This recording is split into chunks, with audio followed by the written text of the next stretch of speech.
Olá, borboletas! Bem-vindas a mais um episódio do Pode Pri, aquele podcast voltado para você, mulher, onde vamos mergulhar em histórias incríveis de mulheres maravilhosas. Eu sou a doutora Priscila Paggioro, uma cirurgiã dentista apaixonada por transformar sorrisos. E hoje eu tenho imenso prazer de receber aqui uma queridíssima advogada, doutora Denise Costa. É um prazer te receber aqui. Obrigada. Prazer é todo meu estar aqui. Vamos lá, conta um pouco do início da sua trajetória, o porquê escolher direito. Na verdade, eu escolhi direito por um acaso, não queria fazer direito, eu vim do esporte e eu sempre quis fazer educação física, porque eu vim do esporte, eu fui atleta de seleção brasileira por muitos anos, representei o Brasil. E aí quando eu decidi, fazer faculdade, eu queria fazer educação física. Meu pai falou assim: "Olha", a minha família inteira é concursada, eles falaram assim: "Olha, não faça educação física, porque para prestar concurso vai ser muito ruim".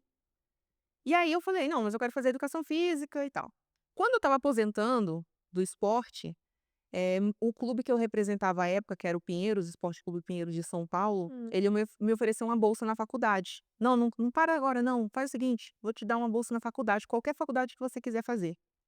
E aí eu falei, para convencer meus pais, porque eles pediram para eu parar, estudar para concurso, Para você continuar treinando. para eu continuar treinando, eles falaram: "Então faz o" pra eu convencer, eu falei: "Não, então deixa eu fazer o curso de direito", e aí sim, eles deixaram eu continuar um pouco mais tempo ali no esporte. E como foi a faculdade? Você gostou? Você se encontrou ali? Confesso que nos primeiros anos eu falava assim: "Gente, o que que eu tô fazendo aqui", né. Mas como era algo que ia me ajudar muito para fazer concursos públicos, eu acabei aprendendo a gostar, né. Então eu costumo dizer que eu sempre falo assim: eu aprendi a gostar do curso de direito, porque no início é um saco, né, ainda mais que é leitura, Uhum, então muita teoria. muita teoria, muito maçante, né, a parte inicial. Uhum. E quando foi na sua trajetória que você percebeu que você podia ultrapassar a barreira do jurídico para ajudar outras mulheres? Eu sempre tive isso comigo, acho que faz parte da Denise, de ajudar outras mulheres, né, então eu sempre, eh sou muito perceptiva na dor da mulher, né, assim, tudo que ela tá passando naquele momento. Então eu sempre tive isso comigo de: "Caramba, se ela tá com um problema, nesse sentido, o que que posso ajudar? Eu posso, sei lá, dar um presente para ela, eu posso, o bombom vai alegrar o dia dela", e isso foi sendo desenvolvido à medida que eu ia me desenvolvendo como profissional, né. E além de ser formada em direito, eu sou formada também em administração e comércio exterior. Então pela minha vivência, eh, de estudos, de estar próximo de pessoas que, tinham já um nível avançado de estudo, eu desenvolvi ainda mais essa parte de ajudar, então eu acredito que foi um desenvolvimento no decorrer do tempo. Uhum. E o início da sua trajetória, a especialização em planos de saúde, como foi essa parte? Quando eu comecei a finalizar o curso de direito, que chegou um momento que eu queria até parar de fazer o curso de Uhum. direito, porque eu falei: "Gente, não vou querer concurso público", porque eu vi de fato como que era o funcionalismo público dentro de casa. A minha família é muito apaixonada pelo funcionalismo público, por serviço público ali, mas eu via que era algo que ia me limitar, né. Eu costumo dizer que fecha a porta da pobreza e fecha a porta da riqueza também, então eu sempre pensei assim: "Nossa, eu não quero isso para minha vida", né. E e aí, eu já que eu tô aqui no meio do curso de direito, eu vou finalizar o curso. E aí eu finalizei o curso, e aí formei e falei assim: "Vou fazer concurso público". Passei em bons concursos públicos e eu fui chamada para um concurso específico do Ministério do Planejamento, que era um concurso na época muito bom, acho que o salário inicial era de R$ 15.000, para quem não tinha nada, era um salário alto. Nossa. E quando eu recebi a carta para tomar posse, eu cheguei para meu pai e falei assim: "Não, não, é isso que eu quero pra mim". Aí ele falou assim: "Mas como assim não é isso que você quer pra você? Você tá ficando maluca, né? Um salário bom, passou num concurso bom, como assim não é isso que você quer?". Eu falei: "Porque se eu entrar, eu não vou conseguir sair", porque na época eu não tinha absolutamente nenhum real no bolso, né. E se eu entrasse ali com 15.000 inicial, eu com certeza não ia sair nunca, concorda? Eu não ia sair. E aí eu falei eu tomei essa decisão de não, prestar não assumir esse cargo, porque eu queria nem pensava em empreender, não pensava em ser advogada, eu não queria, eh ter uma carreira que me limitasse, e já que eu queria concurso público, porque eu tinha que fazer concurso público, eu queria uma carreira que pagasse muito bem, né, o topo do concurso público. E na época, no direito era a carreira da magistratura, procuradoria da república, e a que eu mais me identificava era a carreira de magistratura. E aí eu comecei a me especializar para fazer concursos para magistratura, Sim. fazendo curso preparatório. E eu cheguei a passar nas primeiras porque no concurso da magistratura são 4, fases, né, e eu cheguei a passar em algumas fases da carreira da magistratura. Eu falo que fui quase magistrada.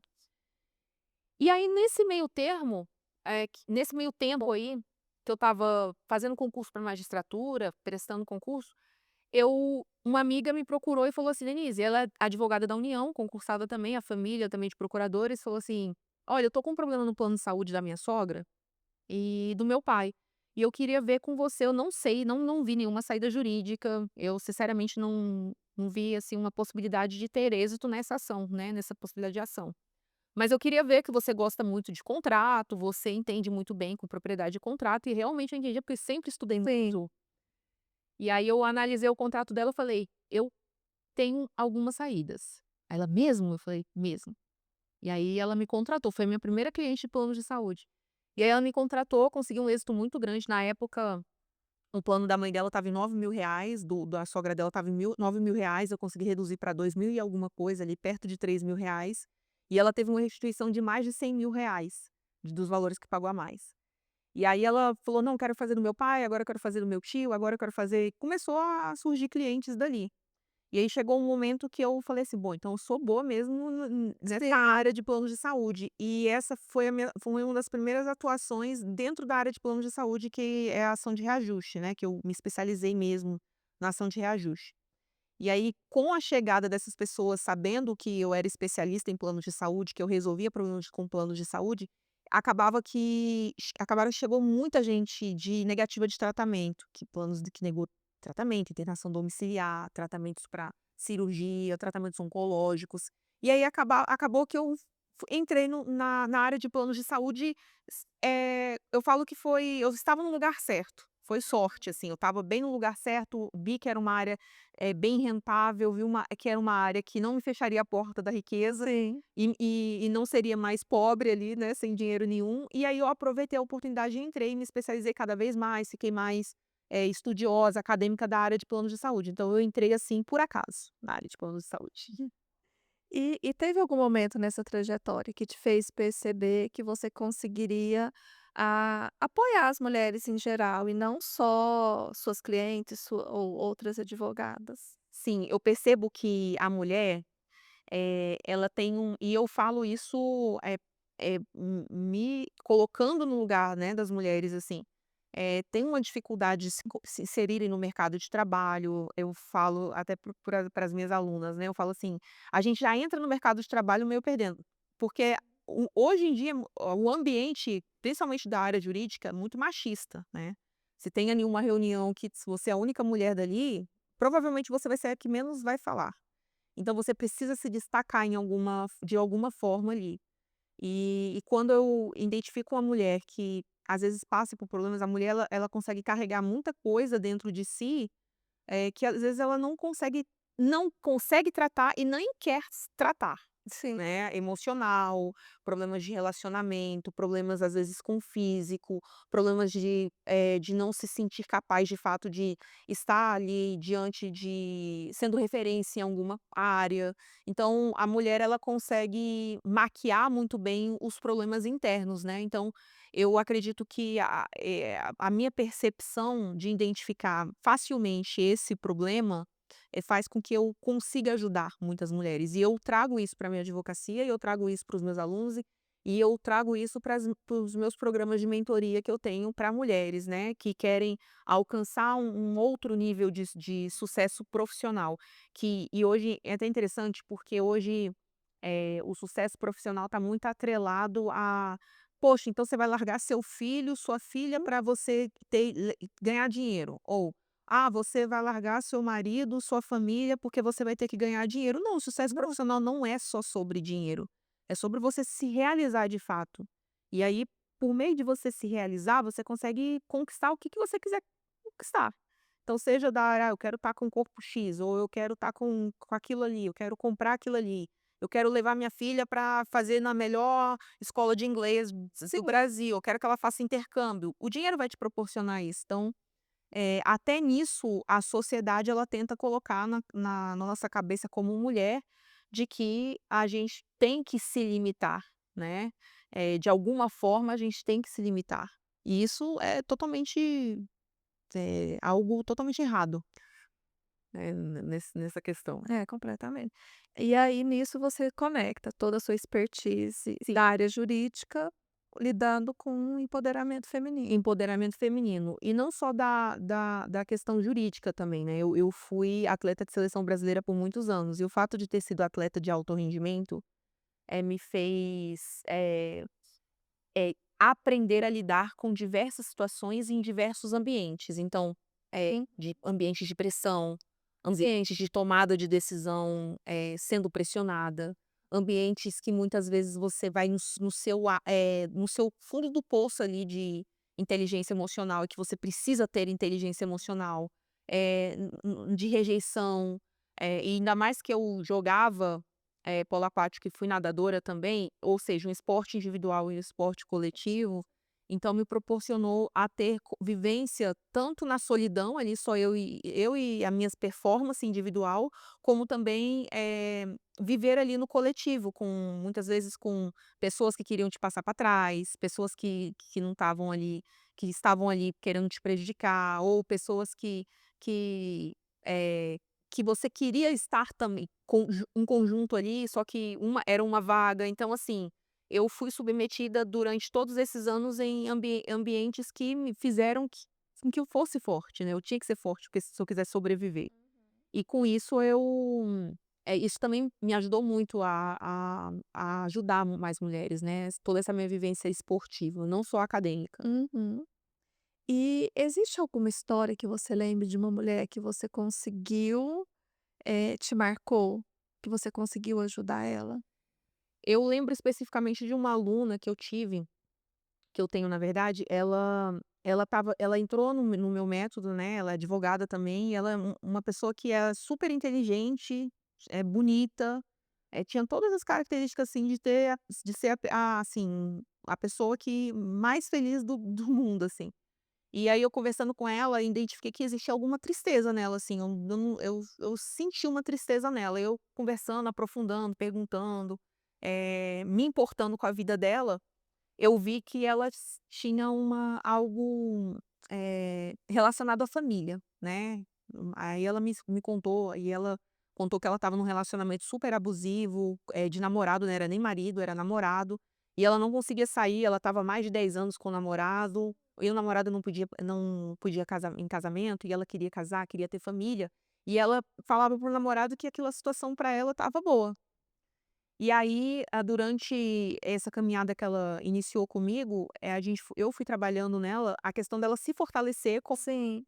para ela enxergar quem ela era, na identidade dela, da forma como ela deveria ser enxergada pela visão que ela tinha sobre ela. E em pouco tempo, assim, 4 meses, ela falou: "Já decidi minha vida, eu vou me separar, eu vou terminar com esse namorado, eu vou, né, seguir minha vida, vou sofrer e tal, mas eu vou me separar".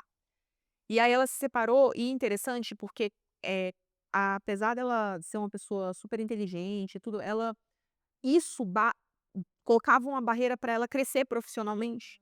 Quando ela tomou decisões que, falavam muito mais sobre o íntimo dela, ela acabou alavancando a carreira profissional dela, né. Então ela hoje ela vai para o 3º escritório dela físico, né, ela tá viajando o mundo, hoje ela tá noiva, ela tem filhos com esse rapaz, né, que ela conheceu posteriormente a esse namorado, o namorado já tá com casamento marcado, então assim, uma decisão que ela tomou baseado naquilo que ela, se enganava, eu consegui auxiliar essa aluna a chegar em um outro nível de sucesso profissional e de sucesso realmente no âmbito, pessoal, né, que é muito importante. E quais valores pessoais você leva para o seu trabalho? Eh, eu sempre pauto pela verdade, né, é um valor muito forte para mim, independente, de quem eu estiver com quem eu estiver lidando e sobre o que eu estiver lidando ali, né. Então assim, pra mim a verdade ela vem acima de qualquer coisa, e a verdade do que eu Sim. acredito de fato, sobre aquilo que eu acho de fato sobre qualquer assunto. Então, se eu nunca fui e isso inclui eu nunca ser uma pessoa política, né, então eu falo assim: "Gente, se as pessoas gostam de mim é porque realmente me conhece e sabe como eu sou, se elas não gostam, é pelo mesmo motivo, porque eu sou totalmente transparente, totalmente verdadeira com aquilo que eu acredito e com aquilo que eu sinto", né. Especialmente com aquilo que eu sinto no momento, porque às vezes a gente sente algo, eh que às ve que é a nossa verdade, mas talvez não seja a verdade do outro. Mas quando você expõe aquilo, você consegue até fazer uma mudança de entendimento sobre aquilo que você acredita, né. E isso é tremendo, porque isso é um processo de aprendizado. E quando, você externaliza aquilo que você sente, você consegue, lidar com a verdade em várias situações. Então para mim, a verdade para mim é muito inegociável, extremamente especialmente para que minha Sim. verdade, para aquilo que eu acredito. E com esse propósito do empoderamento, você começou a expandir sua área de atuação, e compartilhar seu conhecimento com mais e mais mulheres. Sim, com essa eu falo o meu apelido para os meus amigos que me conhecem há muito mais tempo, assim, há 20 anos, 15 anos, eles falam que eu sou vampira. Porque eles falam assim: "Ah, você consegue estar em várias situações, lidar com várias situações, várias problemáticas e consegue resolver tudo", assim. Eles até falavam que eu estando só na área de plano de saúde, me limitava um pouco na advocacia, porque eu tenho possibilidade de expandir em outras áreas da Então advocacia. E aí eu falava assim: "Não, mas eu quero me especializar eu gosto da área de plano de saúde, eu ajudo muita gente, eu realmente salvo vidas, assim". E eu falava assim: "E não, eu quero isso e tal". Só que eu também comecei, né, nessa minha trajetória na advocacia, eu comecei a resolver problemas, assim, que eu via que, eram de fato oportunidades de entrar em outra área e que eu conseguia resolver de uma forma muito simples, assim, pra mim, né. sim, Fala assim: "Ah, o óbvio é pra você, mas o óbvio não pode ser óbvio". pra gente, É. pior dos problemas, né. E até pra outros advogados, né. Às vezes pode falar assim: "Não, gente", às vezes eu penso, pego um caso, eu falo assim: "Gente, mas como é que o advogado não enxergou isso?". Aí meu marido até fala comigo assim: "Não, mas é porque você enxerga, porque o outro talvez não enxergue". E eu peguei casos recentes, milionários, assim, de empresas que eu olhei assim: "Não, mas isso aqui pode ir por esse lado". Aí eu chamava a pessoa e falava: "Ó, eu vou te dar uma dica aqui, vamos por esse lado?". Uhum. E aí a pessoa: "Não, então tá, eu vou querer que você resolva esse problema". E aí resolvia em uma semana, um mês ali estava resolvido. E aí isso foi até eu sou muito sensível também às oportunidades, né, então eu acho que a mulher também tem Uhum. essa facilidade de ser mais sensível às oportunidades, Sim. só que muitas vezes não tem coragem de encarar a oportunidade. E eu não sou dessas, eu gosto de encarar a oportunidade. E aí vendo que eu, estava, conseguindo resolver muitos problemas de tributário, de direito da concorrência, que é uma área que eu também sou apaixonada, que é a área de fusão de empresas, acordos de leniências, né, que acordos realmente de empresas, né, multimilionárias, empresas grandes, realmente multinacionais, eu vi uma oportunidade de também ampliar o meu escritório nesse sentido. E aí eu já vou me especializar em tributário, já entrei no Instituto Brasileiro de Direito Tributário para realmente entender sobre o assunto com propriedade, para eu entrar também no mercado. E como que foi, os principais desafios que você observa que as mulheres enfrentam? E como que você consegue aí ajudar elas a superar? O que eu mais observo nas mulheres, assim, que elas enfrentam é a questão de culpa, né. É muita culpa, a todo momento. Culpa por não ser uma boa esposa, culpa por não ser uma boa mãe, culpa por não ser uma boa filha, ou culpa por não conseguir ir para academia, ou culpa é muita culpa e vai sendo alimentada essas culpas e vai. sendo, como é que eu posso dizer? Vai se unindo essas culpas a ponto da mulher se anular e a ponto dela ficar realmente no chão, sem condição nenhuma. E eu acredito de fato que, e aí é a forma como eu lido ajudando essas mulheres, que aquilo que você sente de ruim, aquilo que você sente que é o seu pior defeito que você acha, é aquilo que vai ser o seu maior sucesso. Você é o seu maior sucesso, aquilo que você então, por exemplo, eu vou te dar um exemplo de uma amiga minha, ela era uma mãe, assim, que na cabeça dela, ela não teria a carreira dela ia acabar ali, porque ela estava sendo mãe em tempo integral, né, ela estava cuidando 100% do tempo dela era dedicada à mãe. E aí ela é uma pessoa que é uma médica, né, ela é médica e ela uma médica que tem um grande potencial na medicina. E ela falou: "Não, agora que eu tô cuidando da minha filha, eu não tenho a possibilidade, acabou a minha carreira, eu não tenho mais a minha carreira se encerrou ali". Eu falei assim: "Cara, mas você é mãe", né, a gente conversando com ela, amadurecendo a ideia, eu falei: "Mas você é mãe, você é médica, por que você não une o seu conhecimento para ajudar as mães pelo lado da medicina?". Sim, E aí ela entrou nessa área e tá, assim, muito bem na área, né, atuando, abriu consultório agora em São Paulo, ajudando essas mães, né, na questão do sono dos filhos, na questão do desenvolvimento dos filhos, então assim, ela se reencontrou na profissão. Então eu costumo dizer que, toda mulher, e aí é o que eu acredito de fato nesse acompanhamento de mulheres, nesse ajuda de mulheres, eu acredito que toda mulher ela tem a possibilidade de, ter sucesso em qualquer área que ela quiser ter, baseado na dor que ela sente, a maior dor dela. sim. E qual tipo de conteúdo ou de orientações que você compartilha para que elas consigam se sentir mais seguras, mais autônomas? Conteúdos, assim, relacionados à decisão, a forma como deve ser conduzida a decisão, a forma como ela se posiciona diante de uma decisão, a forma de como ela se apresenta para as pessoas, para o mundo, a forma de como ela, lida de fato com aquilo que o outro vai dizer sobre ela e aquilo que ela vai dizer para o mundo, né, para as pessoas que estão ali ao redor dela. E eu costumo e eu faço um acompanhamento, da parte inicial dessa mulher, que é com relação a às pessoas que estão próximas dela, né, porque às vezes a gente tem um entendimento de que a nossa forma de ser, ela deve ser trabalhada para aquelas pessoas que estão fora da nosso âmbito ali familiar, no nosso convívio diário ali, Uhum. das pessoas mais próximas que convivem, boa parte do tempo com a gente. E não é. O primeiro posicionamento ele começa nas pessoas que você convive 100% do tempo. É o primeiro posicionamento que você tem.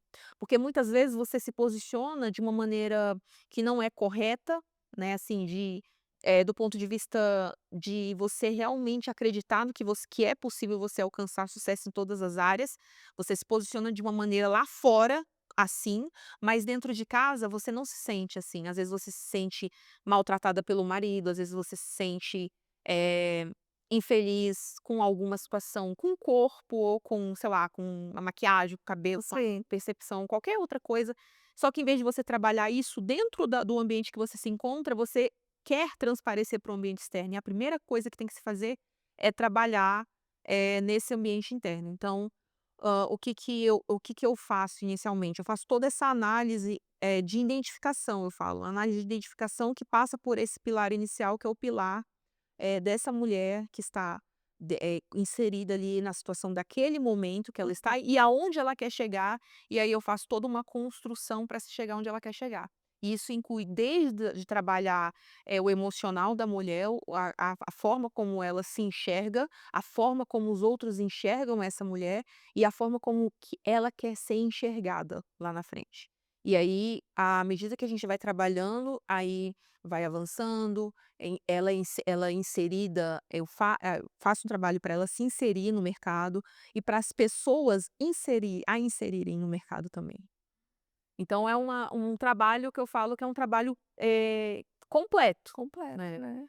E eu não achava que era tão impactante assim, eu não tinha essa dimensão do impacto que isso tinha, até eu, conviver com muitas mulheres, assim, com um grau social muito avançado intelectualmente, financeiramente, e ver que a forma como eu conduzo faz total diferença. Então, eu tô falando de pessoas, por exemplo, que eu fiz acompanhamento, que são magistradas, que são desembargadoras, tem uma ministra que eu acompanho também, e eu vejo a transformação, desse método, né, dessa metodologia que inclusive está sendo, colocado em metodologia recentemente. Eu estou em trabalho de colocar Sim.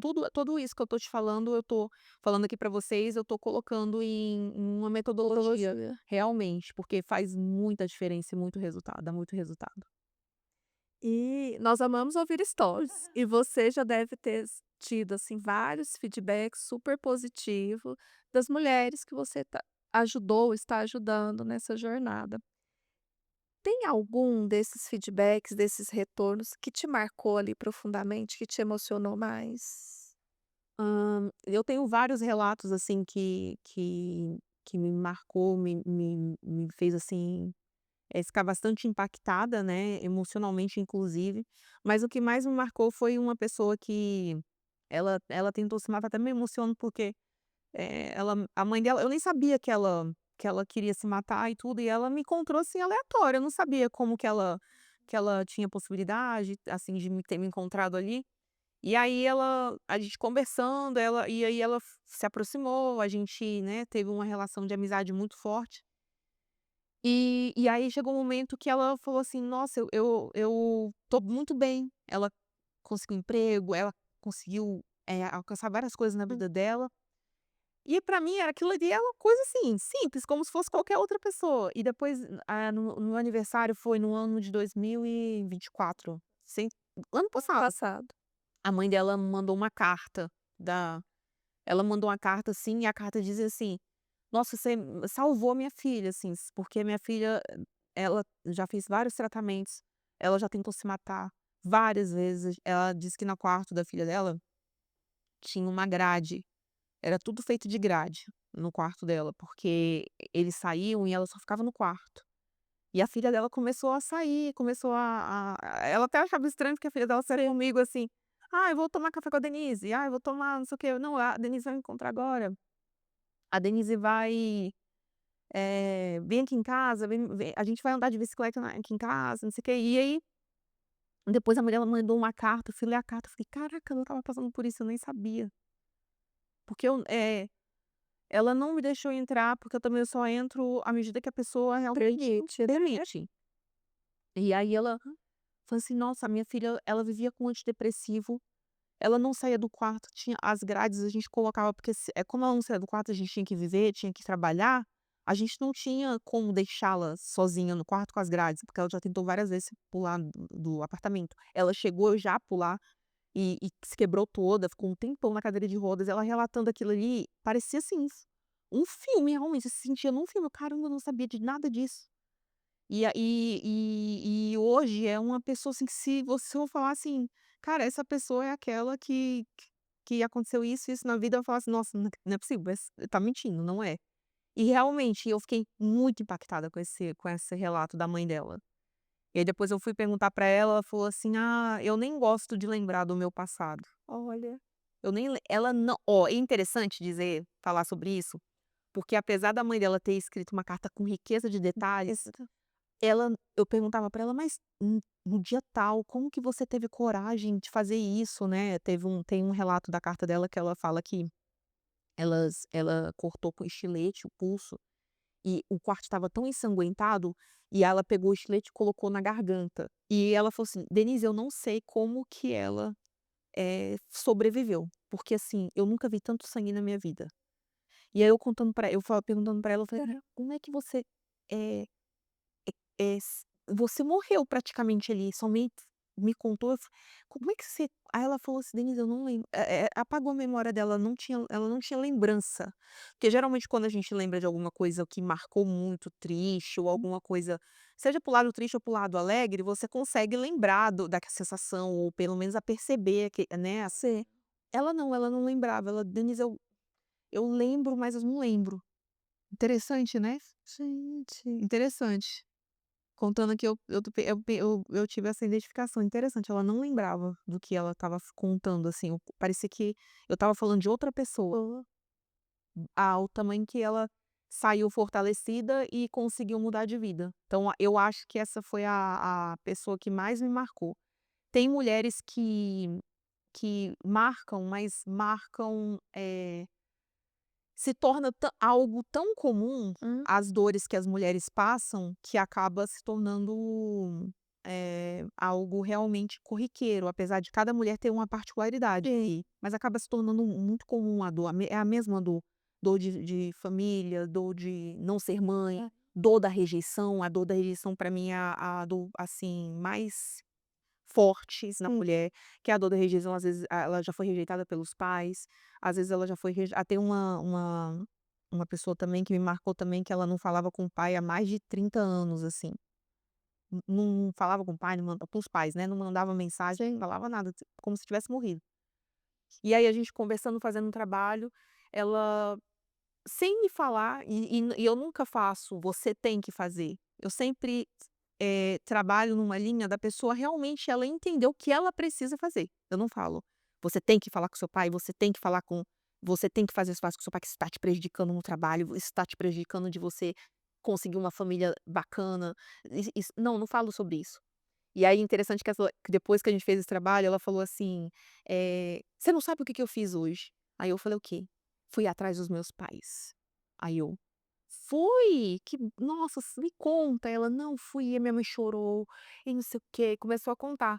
Isso, a pessoa internalizando aquilo que ela precisa ser feito, que precisa ser feito ali. Então o interessante é que, hã, cada mulher ela tem algo dentro dela, e esse algo ele precisa ser despertado. E eu falo que isso é um dom de Deus que Deus me deu, não é algo assim que, claro, eu aperfeiçoei, mas esse dom foi o Deus que me deu. Deu conseguir conduzir essa mulher, pra que ela possa realmente despertar algo que já existe nela. Não é algo que, existe uma linha de um passo a passo, um manualzinho, não, é no decorrer da caminhada, mas sempre voltado para um despertar dela, né, um despertar de quem ela é de fato na essência. E mais ainda de quem ela nasceu para ser de fato. Né. Cara, que legal. E você acha que a doutora Denise, dos planos de saúde, com aqui, ajuda as mulheres, elas se encontram, elas se cruzam? Eu costumo dizer que a Denise, ela tem várias, facetas ali em determinados ambientes, né. Mas eu sou sempre, eh, eu mesma em todos os lugares. E eu falo que a Denise que ajuda as mulheres, ela também é a Denise que, atua na área de plano de saúde. Porque essa sensibilidade eu trago também para minha área, para minha atuação como advogada. E é a acessibilidade que não é só acessibilidade, e eu acredito que isso de fato seja um diferencial tremendo para minha advocacia e que me fez alcançar muita coisa na advocacia, sendo assim, dessa forma. Que não é a acessibilidade que muitas pessoas falam, se colocar no lugar do cliente. Não é somente sobre isso. Você tem que óbvio, a primeira coisa, inclusive eu acho isso até básico, você tem que se colocar no lugar do cliente, mas o que vai fazer a diferença é você se colocar no lugar da situação, do que vai envolver a situação para resolver o problema do cliente. Então, a Denise sensível a conduzir da melhor forma um caso, e conduzir mulheres, é no sentido de observar o ambiente. Então, isso passa a partir do momento que eu estou tendo contato com o cliente, no momento que eu vou construir a minha ação com a minha equipe, a minha percepção de como a minha equipe está diante daquele caso, quem eu vou colocar naquele caso para me auxiliar ali naquele caso específico, quem está mais sensível para aquele caso. Quando eu entro com uma ação judicial ou uma ação administrativa, aquela pessoa que vai julgar o processo, como que tá? Como é que ela será que ela tá realmente entregue naquele julgamento, né? Será que o magistrado ele tá realmente entregue ali? Será que as pessoas que estão, fazendo a parte administrativa para que esse processo chegue na mesa do juiz ali, como é que tá a pessoa? A pessoa que está ali, ela está realmente, entregue também àquilo que está sendo feito? Se não tiver, eu desconstruo tudo e começo desde a etapa inicial e acabo por isso que acaba que a maioria da minha caminhada na advocacia, quando finaliza um processo, às vezes o magistrado que julgou aquela ação me contrata para advogar para a mãe, para o pai. Eu até comentei hoje com um cliente meu que ele falou assim para mim: "Nossa", casada com um procurador da república, e ela falou assim para mim: "Não, a gente tem, muitos advogados, né, que não são especialistas em plano de saúde, mas que a gente pensou, porque são amigos da família, meu marido é procurador da república, conhece muitos advogados". E ela falou assim: "Mas eu conversando com ele falou assim para mim: "E a doutora Denise?", porque ela sabe resolver o problema de uma forma diferenciada. Então, eu costumo dizer assim, que a técnica ela ajuda, mas essa condução, facilita muito a resolução de casos, seja no âmbito administrativo, seja no âmbito judicial. E no âmbito de interligar a Denise para mulheres e Denise para planos de saúde, eu falo que é a mesma coisa, porque elas se cruzam ali, elas se entrelaçam. E surgiu uma curiosidade agora, você deve saber. As mulheres chegam a sofrer mais com negativas de plano de saúde? Ou não? Não, não tem, Não tem. né, não tem ligação não. Eu falo que, quem sofre com Eles é o beneficiário em geral. em geral, em geral, em Eles algum eles momento negam porque nega mesmo. negam mesmo, eles forçam a negativa mesmo. E em algum momento, todo usuário de plano de saúde vai sofrer com a negativa de tratamento. Reajuste nem se fala, reajuste às vezes a pessoa está sabendo que tem um problema tá sabendo que está ali com a corda no pescoço, pagando, aumentando muito rápido, eles nem sabem que pode resolver o problema, e pode.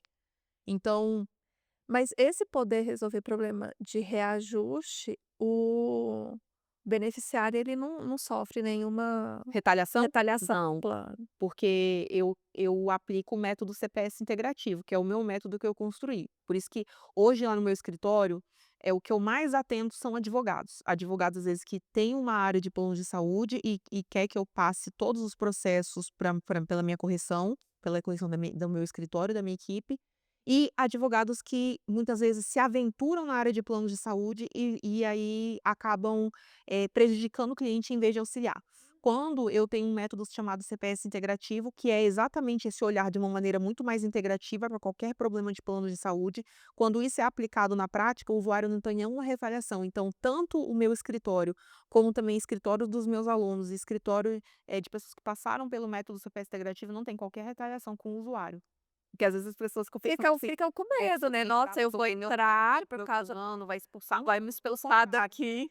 Muito pelo contrário, até mesmo porque, quando se aplica o método CPS integrativo, a gente faz uma regulação do contrato, que os planos não têm essa regulação do contrato, eles não têm. Então, quando entra, né, busca a resolução do problema específico daquele cliente, é automaticamente eu faço a regulação do contrato. Então é como se dissesse assim: "Plano de saúde, presta atenção, não, você não pode, fazer o que quer nesse contrato aqui não, porque está sendo regulado, via judicial e via administrativo". É isso que acontece. Olha. É. Por isso que é uma forma de atuação diferenciada, por isso que Sim. os meus alunos têm muitos resultados, assim, de crescimento, Uhum. de construção de autoridade, porque realmente é uma atuação diferenciada. Inclusive, recentemente eu descobri que, um dos diretores da Agência Nacional de Saúde Suplementar, ele foi meu aluno. Então, assim, é interessante, né, que ele falou: "Não", ele falou assim: "Você é a doutora Denise Costa de planos de saúde, você vai lembrar de mim". Aí eu falei assim: "Não, não tô lembrada de você", porque é muito aluno, né, eu tenho hoje na minha base eu tenho mais de 600 alunos, 637 alunos. E aí eu falei pra ele assim: "Não tô lembrada", ele: "Não, eu sou diretor da Agência Nacional de Saúde Suplementar, eu fui seu aluno na segunda turma". Aí eu: "Que legal, e você gostou?". Nossa, abriu minha mente, abriu minha cabeça, hoje eu consigo visualizar melhor a área, muito boa. Inclusive o atual presidente da ANS, eh, ele deu uma declaração na imprensa recentemente integralmente com a visão do método CPS integrativo que eu falava há 5 anos atrás, que a área caminharia para essa resolução de problema. E aí os meus alunos até mandaram mensagem na comunidade que a gente tem: assim: "Olha só, professora, você falou isso lá no início", que os meus eu acho que eu falo que é o único curso do Brasil que tem renovação 98, mais de 98% dos alunos Renovação. renovam. toda vez, porque eu faço a renovação do método, as atualizações, Prazer. e tem, quase 100% de renovação. Cara, que É. legal, né, muito legal. E o que te faz seguir aí nessa missão, nesse propósito? Primeiro ajudar muita gente, eu consigo, ver na prática, assim, o poder que tem a minha atuação, de fato, né, que ela não se limita na atuação judicial, é uma característica muito forte em mim. Vou te dar um exemplo de um caso, bem interessante, mas não façam isso em casa. Hã, Tinha um cliente que ele me contratou e na verdade o pai dele estava na UTI, né, ele tinha que ir pra UTI, o plano fez a negativa no hospital e o médico dele falou assim: "Ó doutor", aí ele me relatando, né: "Doutora, deixa eu te falar, o meu pai ele tem exatamente 3 horas pra ir pra UTI, se ele não for pra UTI em 3 horas, esquece, a gente vai para o enterro dele, ele vai morrer". E o médico falou isso: "Olha, ele tem que ter 3 horas, mas eu preciso fazer essa cirurgia dele na UTI, eu não posso fazer, ele tem que ter a UTI disponível ali, porque eu não posso fazer nenhuma aplicação de medicamento, nenhuma cirurgia sem não ti se não tiver UTI aprovada". Beleza. Aí eu olhei 3 horas, eu falei: "3 horas que eu tenho". Eu falei assim: "Eu tô indo aí para o hospital, vou conversar com o médico e vou analisar quais são as possíveis, possibilidades, né, as possibilidades que a gente tem para resolver esse problema do seu pai". Beleza. Cheguei lá conversando com o médico, em outras palavras, eu tinha 3 horas para resolver o problema dele judicial. Falei assim: "Ó, até eu fazer a ação, tá, tudo bem, eu nesse caso específico, eu fazendo, sentada, eu consigo fazer em 1 hora ali, eu consigo fazer, consigo desenvolver para resolver esse problema. Só que aí tem, eh, o juiz que vai cair a ação, o trâmite processual é possível? Sim, mas era muito arriscado". E por incrível que pareça, nesse dia eu estava toda de branco, off-white. E aí eu conversando com o pai, e o pai dele estava pronto para ir pra cirurgia, na maca ali no meio do corredor, e aí eu conversando e o médico me explicando o procedimento dele, me explicando o relatório. Aí na hora que eu estava saindo, assim, meu marido estava até comigo, aí na hora que eu estava saindo, assim, aí a porta da UTI abriu, e uma pessoa que estava lá dentro falou assim: "Doutora, doutora", aí eu olhei assim, eu falei assim: "Uai, é comigo? É comigo? Como é que ele sabe, assim, né, que eu sou advogada e tal?". Aí o meu marido falou assim: "Não, mas ele não sabe que você é advogada". Aí eu falei: "É, não sabe". Aí ele falou: "Ele deve te confundindo com médica". Aí eu falei assim, aí eu olhei pra minha roupa, estava toda de off-white, de branco, aí ele falou assim, aí eu falei: "Pronto", aí ele: "Não". Aí eu falei: "Pronto, era o que eu precisava, porque eu preciso de mais horas". A UTI dele será legalizada, mas eu vou aprovar a UTI dele, mas eu preciso de mais horas, porque eu não 3 horas é muito arriscado, eu não posso deixar que ele morra ali na minha frente. Peguei a maca dele, já sabia todos os procedimentos que ele tinha que fazer, abri a porta, abriram a porta da UTI para mim, eu entrei com ele dentro da UTI, e aí perguntou: "Doutora, o que que é para fazer? O que que é? Não sei o quê", e eu fui falando o procedimento, acesso não sei aonde, aplicação não sei o quê, aí botaram tudo lá nele, lá na pra ir pra mesa cirúrgica, botaram tudo lá dentro dele. Aí chegou o médico dele, aí o médico dele: "Cadê o fulano?". Aí eu falei: "Já tá lá preparado lá pra mesa cirúrgica, a UTI dele tá liberada, vai ser o número tal". Aí ele falou assim: "Liberou?". Aí eu falei: "Liberou". Aí fez a cirurgia dele, ele conseguiu fazer a cirurgia, foi internado na UTI. Aí quando estava tudo certinho, quando ele estava na mesa cirúrgica, eu fui para o meu escritório, fiz a ação, consegui eliminar, voltei para o hospital para visitá-lo já com tudo certinho e dizendo que teve aprovação. Então eu tive essa perspicácia de fazer isso, para ter mais tempo hábil, e aí voltei com tudo resolvido. Em quanto tempo? Deu mais ou menos, acho que deu umas 6 horas, mais ou menos. Eu fui até tarde da noite fazendo isso. Peguei a liminar dele, eh, já tarde da noite. Entendi. Pois é. Então já teve vários casos que eu atuei, assim, de uma que o advogado tradicional, que ele falaria: "Ai, vou tentar fazer em 3 horas", então por isso que a gente tem que saber a nossa percepção daquilo que está acontecendo, entendeu? Que daquilo que tá, não é simplesmente fazer uma ação, e muitos advogados atuam ainda de uma maneira Uhum. que, ajuda, óbvio, mas é uma maneira, que não vai trazer o resultado esperado. Então, eu sempre penso com qualquer ação, o que que eu posso trazer de resultado para o cliente, no máximo resultado que eu posso. Não é assim, ah, ia adiantar se eu conseguisse eliminar dele 72 horas depois? Não, ia morrer.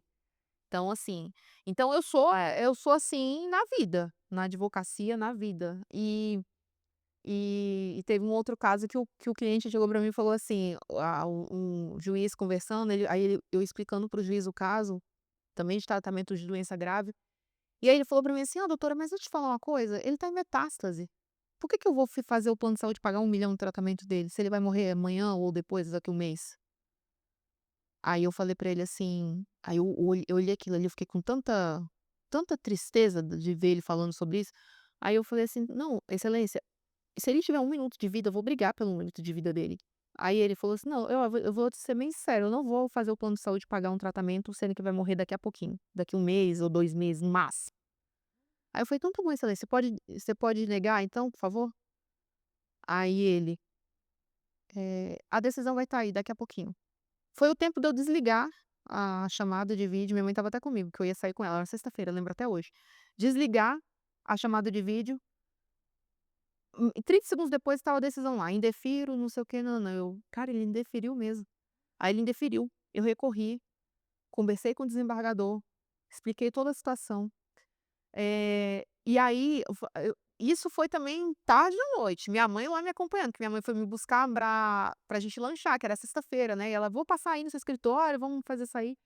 E aí eu falei: "Mãe, eu vou ficar aqui porque eu preciso fazer esse recurso." Aí ela falou assim: "Não, então eu vou ficar aqui com você." Aí a gente pediu pizza e foi isso, e fomos, ficou lá no escritório comigo. E foi interessante porque, assim, não é comum um desembargador ligar para o seu celular pessoal, não é Sim. comum, né. E aí no dia que eu estava conversei com o assessor dele, aí depois, expliquei a situação, aí conversei com o desembargador na Na online, na videochamada, e aí depois tô lá, meu telefone toca, eu atendo: "Ah, então, aí doutora, só para dizer que a decisão tá no sistema." Aí eu: "Deferindo, né, excelência." Aí era o desembargador mesmo, sim. não era o assessor dele, e eu: "Gente", aí eu assim: "Mãe, ele tá me ligando realmente, não é o assessor dele." Aí ele: "Nossa." Que ele realmente esteve ali no lugar do paciente. Mas quando eu estava conversando com o desembargador antes da decisão dele, eu falei para ele assim: "Excelência, eu vou resumir basicamente a situação. Se não tiver essa liminar deferida, amanhã amanhã eu e você estaremos no enterro dele. É simples assim, não tem